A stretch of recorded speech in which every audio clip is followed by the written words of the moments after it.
হবে। এবারে সরষের তেল, তেজপাতা, শুকনো লঙ্কা ফোড়ন, পাঁচ ফোড়ন, দু চারটে ধনে ফোড়ন, দু চারটে কালো জিরে ফোড়ন, আলুগুলো কেটে রাখা আলুগুলো,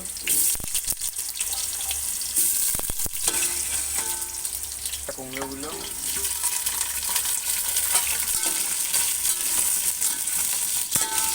লবণ চলে যাচ্ছে স্বাদ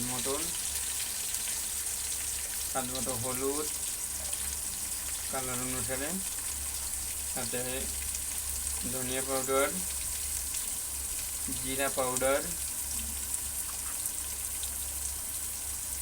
আর একটু কাশ্মীরি লঙ্কার গুঁড়ি, আদা বাটা, কাঁচা লঙ্কা বাটা,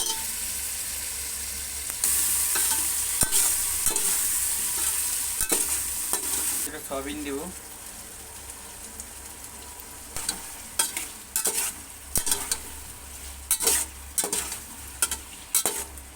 বসানোর জন্য টমেটো,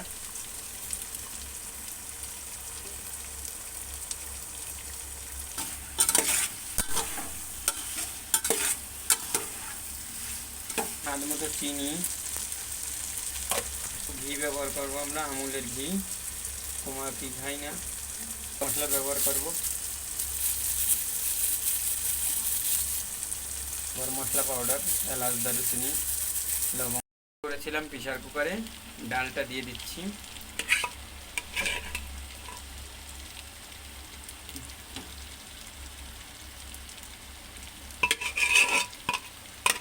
এখানে আমাদের মশলাটা সব কিছু কষানো হয়ে গেছে, এই জন্য জলটা দিয়ে দিচ্ছি।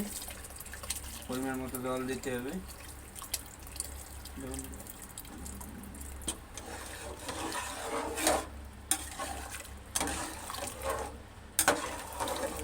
গরম হয়ে গেছে, এখন আমরা চালটা দিয়ে দিচ্ছি। এখন লাগবে, তারপরে আমাদের খিচুড়িটা রেডি হবে। মাত্র 15 থেকে 20 মিনিটের মধ্যে আমাদের খিচুড়িটা নামিয়ে দেবো একটু ঘি দিয়ে, ব্যাস।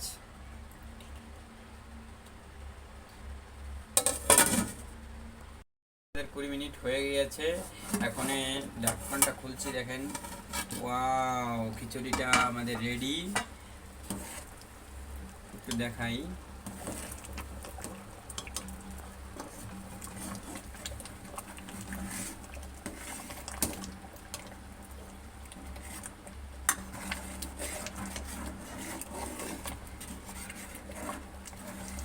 ব্যাস রেডি হয়ে গেছে। ফিনিশিং বন্ধুরা, গরম মশলা ছিটিয়ে দিচ্ছি, ব্যাস ব্যাস। আমরা একটু ঘি দিয়ে নেব, ব্যাস এই রান্না আমাদের কমপ্লিট হয়ে গেল। ব্যাস হয়ে গেছে না।